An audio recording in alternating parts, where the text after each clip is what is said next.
Callaya también, nuestro invitado, abogado de las víctimas de octubre. Quiero decirle muchas gracias por estar nuevamente con nosotros aquí en La Montaña. Tomás Becker, que ha visitado tantas veces La Razón Radio y que hoy logramos traerlo al Piedra, Papel y Tinta. Gracias, Tomás, bienvenido. Gracias, hermana. Gusto estar aquí, qué lindo. Ya conocías la redacción, te tuteo porque eres muy joven y porque has estado en mucho contacto con el periódico, así que me permito, Tomás, y porque tienes además una personalidad muy amigable, me permito tutearte en esta entrevista. ¿Has estado varias veces en el periódico? ¿Es tu primera vez aquí en la redacción? Sí, aquí es la primera vez. Siempre por Zoom, sí, pero en los estudios es la primera vez. Entonces estás viendo en persona a quienes te han entrevistado. Rubén Atahuichi, que está aquí tomando una fotografía, primera vez en persona, y para nosotros es un gusto tener al abogado de las víctimas. Decía, qué paradoja, un norteamericano, como te sueles decir, un gringo defendiendo a las víctimas de octubre. ¿Te quieres acordar cómo llegas a esta historia? Bueno, hermana, yo llegué en 2005 durante las manifestaciones contra Mesa. Y yo recuerdo el primer día cuando llegué, porque yo había bloqueos en todos lados y nunca he visto en toda mi vida manifestaciones tan grandes. Y yo bajaba desde el aeropuerto en el auto. ¿Qué hacías en Bolivia en esos momentos? Yo estaba aquí para aprender de la gente, charlar con la gente, quería conocer el país. He leído mucho, he participado en acciones, por ejemplo, contra Bechtel durante la guerra de agua.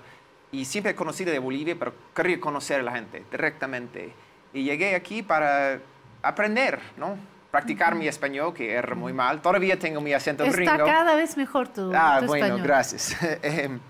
Y llegué aquí para conocer el país. Pero llegué durante un momento de conflicto, de manifestaciones, y conocí a víctimas. El primer día, cuando llegué, bajaba desde el auto hasta Sopocachi con mi mochila y poco aire, ¿no? Porque estamos en la altura.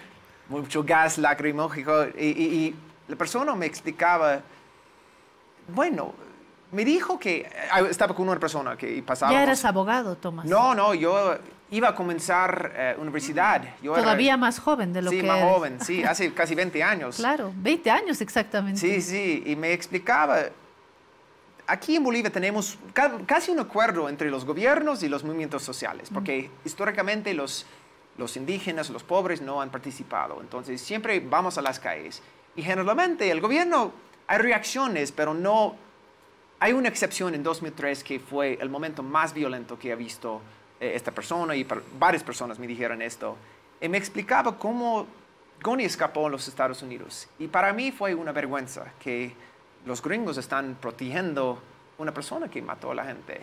Entonces, en estos días yo conocí a personas como Rogelio Maita, que es el actual canciller, sí. Y hemos hablado de cómo que fue abogado, a los jóvenes les recuerdo que fue abogado. Sí, abogado de las víctimas. Y explorábamos juntos qué podemos hacer. Los gringos probablemente no van a extraditar, hay alternativas. ¿Qué son las alternativas? Y yo comencé mis clases en Harvard en estos días, y comenzamos el juicio cuando era estudiante. ¿Tú eres un estudiante? Sí, éramos un equipo un poco ridículo. Todos dijeron esto. Ustedes son pobres, del auto, del campo, eres estudiante. Un estudiante. Y bueno, también habían abogados bolivianos, pero éramos un equipo muy pequeño de personas tal vez locos. Pero decidimos, bueno, si Goni no va a regresar, vamos a su cancha para comenzar un juicio allá, en los Estados Unidos. ¿Ha habido siempre una articulación con el equipo legal? ¿Han trabajado siempre de manera coordinada? Es algo que me imagino ha guiado tu formación académica también. Es decir, ha sido paralelo a tu formación académica un caso que te presenta como profesional, me imagino. Sí, claro. Y la verdad es, yo no podía ir a clases. Yo estaba aquí mucho tiempo durante estos días porque teníamos que construir un caso.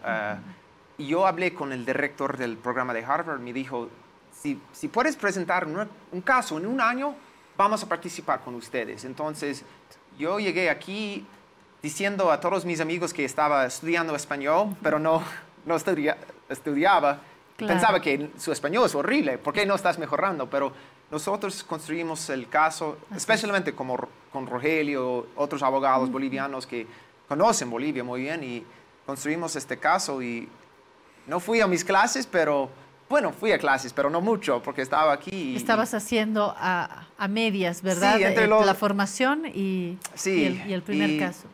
Presentamos la demanda, terminé mis clases y gradué, y bueno, casi 20 años después estamos aquí. Qué gran oportunidad para un profesional que no fue seguramente el común de las situaciones de tus compañeros. Me imagino que todos han estado más dedicados a la universidad, y esta experiencia te ha permitido acompañar tu formación con un caso concreto, pero además, Tomás, yo me imagino que ahí terminas casándote con Bolivia. Estábamos viendo algunas imágenes con el avión del entonces presidente Gonzalo Sánchez de Lozada partiendo del país, los tanques en el alto y la gente. Para la gente que vive en una situación más privilegiada, no era el paisaje, ¿no? Yo estaba aquí por estos barrios, no viví lo que se estaba viviendo en el alto. Mirar salir este avión, al mismo tiempo lamentar las muertes, muchas personas ya habían dejado su vida, ha tenido que seguramente impactarte, porque la realidad boliviana, como lo acabas de describir, es absolutamente distinta a la realidad de un norteamericano, ¿no? Vivimos lo cotidiano, pero la política la vivimos de una manera absolutamente distinta, ¿no? Más intensa, yo diría acá. Sí, sí. ¿Verdad? Y bueno, la verdad es el Goni que escapó a los Estados Unidos. Él creció en los Estados Unidos. Él es más gringo que boliviano. Sí, su acento verdad. es muy Es peor verdad. que mío, lamentablemente. Y no, fue muy difícil ver una persona tan poderosa, tan rico, matando a la gente y escapando a los Estados Unidos. Y teníamos que hacer algo. Fue obligatorio hacer algo. Y presentamos la demanda y por fin hemos ganado una Por fin, victoria. pero esto se ha hecho en un tiempo largo, 20 Demasiado. años, 20 años para tener una verdad proveniente de la justicia.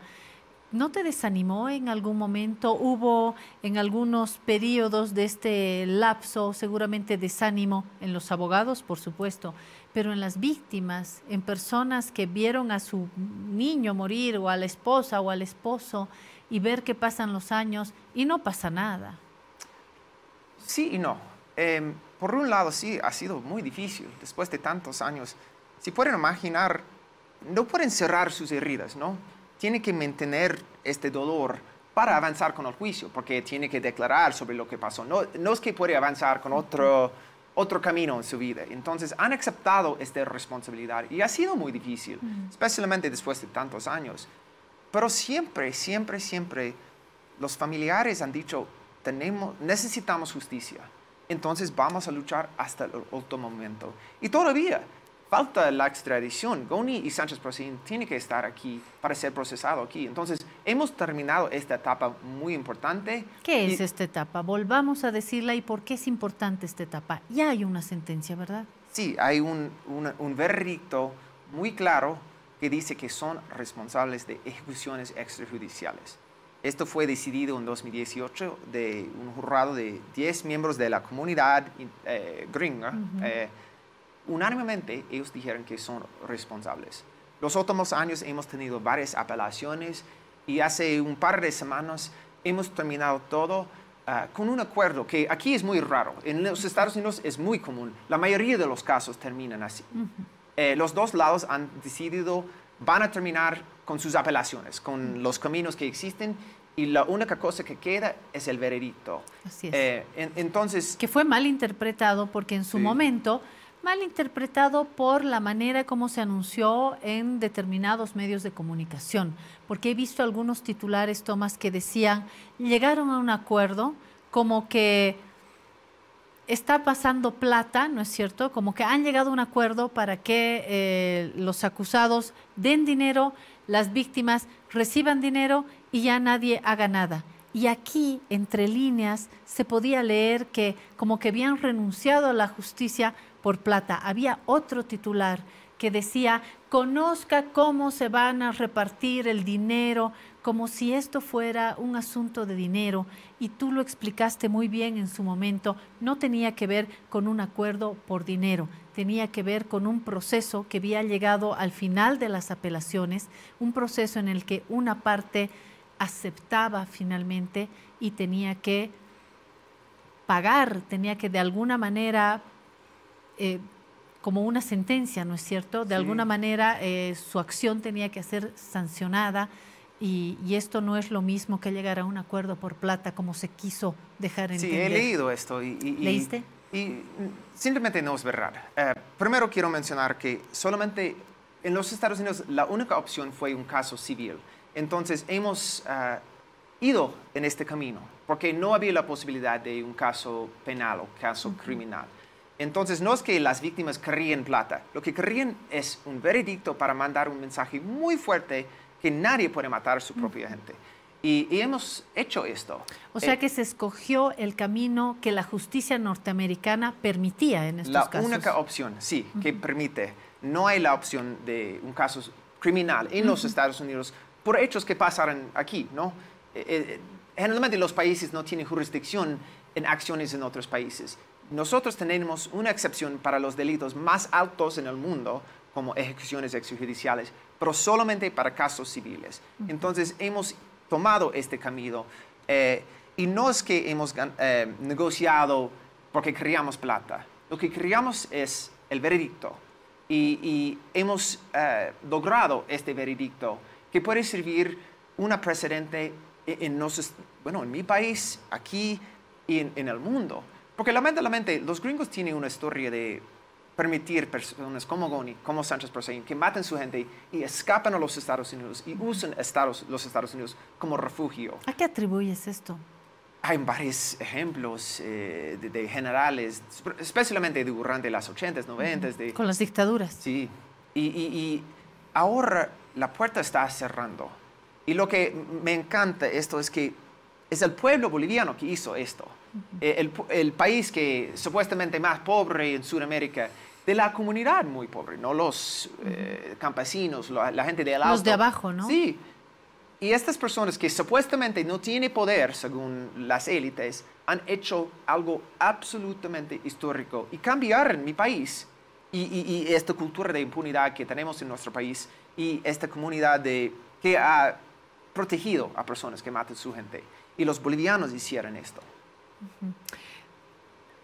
Hoy, con esta verdad, que es una verdad que se va a sellar, lo explicabas tú, porque al no poder apelar más, queda el acuerdo que sí hay una compensación económica a las víctimas, pero sobre todo hay una verdad jurídica que ya queda sellada y que es la que vale para el país, porque el titular de esta verdad es que hubo ejecuciones extrajudiciales, es que se mató a gente del pueblo desarmada, indefensa, ¿verdad? Creo que ese es el gran titular con el que nos tenemos que quedar. Sí, y la cosa, como has mencionado, hay algunos medios que hay una confusión o tienen otro mensaje. He escuchado el yerno de Goni hablando de otro mensaje, pero es muy claro y muy fácil ver. Si vas a nuestros registros legales en los Estados Unidos y buscas Mamani contra Sánchez de Lozada, vas a ver lo que dice el veredicto,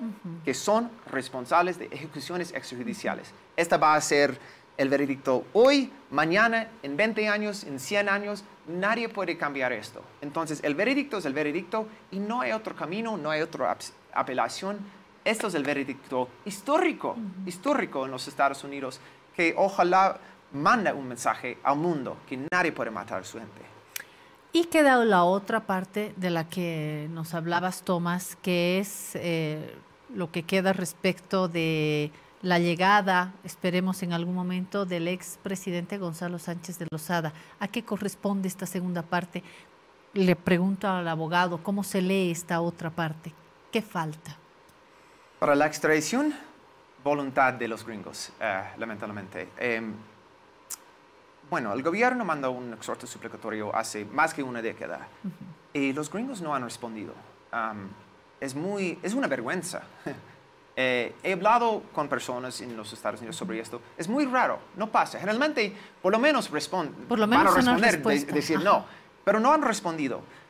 Yo tengo una esperanza, no tengo mucha fe, pero tengo una esperanza que este veredicto puede servir para una extradición de Goni Sánchez Proseino. Yo creo que todavía va a ser muy difícil. No quiero crear expectativas que van a extraditar porque lamentablemente los gringos han protegido a Goni mucho tiempo. Pero ahora es muy difícil decir Goni no es responsable. Porque ya tenemos nuestro sistema judicial en los Estados Unidos dice que son responsables. Nadie puede cambiar esto, no hay apelaciones. Entonces el gobierno de los Estados Unidos tiene que analizar esto, tiene que responder a lo que su propio sistema judicial dice. Y ojalá pueda servir para una extradición, porque Bolivia merece un juicio. Necesitan estar aquí, necesitan ser procesados aquí. Yo creo que es un poco colonialista que tenemos que tener un juicio en los Estados Unidos. Bolivia merece un juicio aquí. Y el riesgo de no hacer justicia es que luego se repite, y lo has visto ya mitad boliviano, porque has estado muchas veces en el país acompañando todo este proceso, pero al mismo tiempo mirando otros momentos de tensión en esta historia última del país. Por eso siento que eres mitad boliviano. Hay un compromiso que se nota claramente en lo que dices, pero sobre todo en lo que haces. Y decía que el riesgo es repetir. Y viste cómo la violencia puede repetir, la muerte se puede repetir, la muerte injusta, la muerte que viene del abuso de un Estado. Quiero hablar de esta otra parte, pero antes te voy a regalar una canción. Siempre ponemos una canción, yo me olvidé esta vez que sea una mitad de la charla con Tomás. Hoy hemos invitado nuevamente a Tere Morales y Mau Montero. Es una composición del boliviano Jaime Junaro, que creo que le viene bien a este tema que hoy nos habita, Tomás. Se llama la canción Quiero ser libre contigo. Quiero ser libre contigo y contigo también.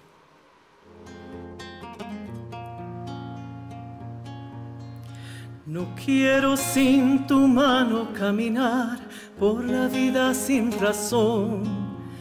Quiero tener un mundo de color entre los cielos y el mar. Quiero sembrar en tu corazón una esperanza de amor. No quiero ver más llanto ni dolor. Quiero que tengas calor. Quiero ser libre contigo. Quiero a tu lado vivir. Quiero ser libre contigo. Quiero en tus brazos soñar. Quiero ser libre contigo. Quiero a tu lado crecer. Quiero ser libre contigo. Quiero volver a creer. Justamente para volver a creer hay que hacer justicia, no en el afán de venganza, en el afán de justicia. No podemos construir una sociedad democrática sin justicia, sin dejar claro que este país no puede, ningún país puede quedar indiferente a las muertes, al abuso del Estado. Y viste, Tomás, que mientras no se hace justicia se corre el riesgo de repetir. Mientras tú estabas tejiendo esto, armando el caso en relación con las víctimas, el país seguía dando vueltas, el país seguía girando y vivimos otros momentos de violencia. Hablemos del 2019, hablemos del momento de tensión que tú prefieras. ¿Cómo percibes a este país que tiene estos momentos de enfrentamiento, de dolor, de discriminación? Sostengo que esto pasa también por el desprecio de unos hacia otros de unas, hacia otras. Y creo que esto es lo que en el fondo hay que resolver. Le pregunto a los ojos de afuera que se quieren hacer bolivianos, ¿cómo miras nuestro país? Bueno, amo este país, pero es un país muy complicado. Y bueno, la impunidad crea más impunidad. Y hemos visto esto en 2019. Bueno, 2003, octubre de 2003 fue el mes más violento en la historia democrática de Bolivia. El mes segundo más violento en la historia democrática de Bolivia fue 2019, en noviembre. ¿Que te pescó aquí también? Sí, yo estaba en Sacaba el día de la masacre con las familias. Yo vi todo, yo vi los cuerpos. ¿Qué estabas haciendo ahí en ese momento? Me contactaba, yo estaba en una reunión con la comunidad internacional tratando de explicar, estamos en una situación muy delicada. Aquí hay una bomba que va a explotar. Y estaba aquí en Bolivia y en esta reunión recibía unos mensajes de personas con videos mostrando soldados disparando. Y me dijeron, por favor, tienes que venir, tienes que investigar porque van a sacar todo. Y es lo que pasó. Los militares literalmente con mangueras limpiando sangre, tomando las balas, destruyendo prueba. Por eso yo fui directamente allá para comenzar la investigación. Y fue grave. ¿Te amenazaron? Sí.